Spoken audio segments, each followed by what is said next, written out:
अब मैं यहां पर ये बात कहूं कि इन तीनों में से आप किस पर फोकस करें, तो बच्चों अगर आपका यूपी पुलिस का फॉर्म भरा हुआ है और ये आप यूपी से बिलोंग करते हैं और आपको यूपी पुलिस की नौकरी भी बहुत अच्छी लगती है, तो आप कुछ और सोच रहे हो तो वो गलत सोच रहे हो।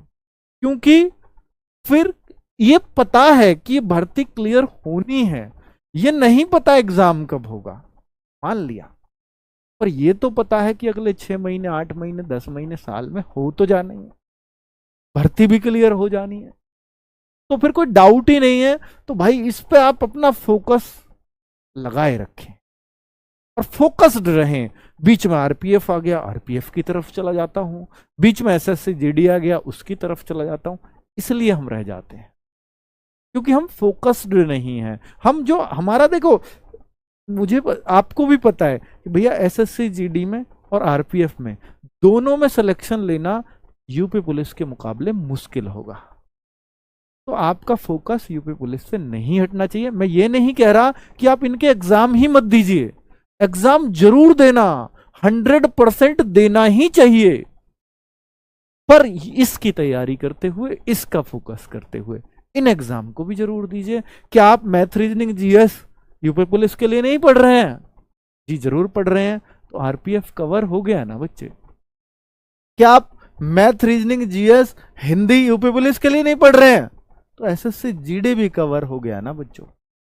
इवन यहां तो हिंदी बहुत कुछ पढ़ेंगे, वहां तो हिंदी में कुछ भी नहीं आता, तो ये तो धुएं में उड़ा दोगे आप। तो इसलिए मैं ये कह रहा हूं कि फोकस्ड आपका यही होना चाहिए।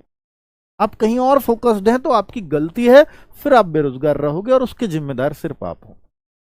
यूपीएसआई फॉर्म्स आने की कोई उम्मीद है? तो यूपीएसआई फॉर्म्स की अगर मैं उम्मीद की बात करूं तो भैया इलेक्शन के बाद ऐसा लगता है कि शायद अगर कोई वैकेंसी आती है तो वो यूपीएसआई आएगी, अगर भर्ती बोर्ड कोई वैकेंसी अब निकालता है और निकालने की सोच रहा है, क्योंकि इसके लिए लगातार चर्चाएं चलती रही हैं। लेकिन किस मंथ में आएगी, कब आएगी, अभी इलेक्शन के रिजल्ट तक तो कोई उम्मीद ही नहीं, कुछ सोचो ही नहीं। चूंकि ये पेपर लीक हो गया यूपी पुलिस वाला, इसलिए सारा ध्यान सिर्फ यूपी पुलिस कांस्टेबल पे है। भर्ती बोर्ड पूरी तरह से खिन्न भिन्न हो चुका है भैया। अध्यक्ष पद से अध्यक्ष साहिब हट गई हैं, पूरा और भी इंटरनल चेंजेस जरूर रहे होंगे, तो निश्चित तौर पर इस पर अभी उतना ध्यान नहीं दिया जा रहा होगा, क्योंकि अभी तो यही लीक प्रूफ हो जाए, तो इस पर शायद भर्ती बोर्ड का ध्यान उतना नहीं है। ये बात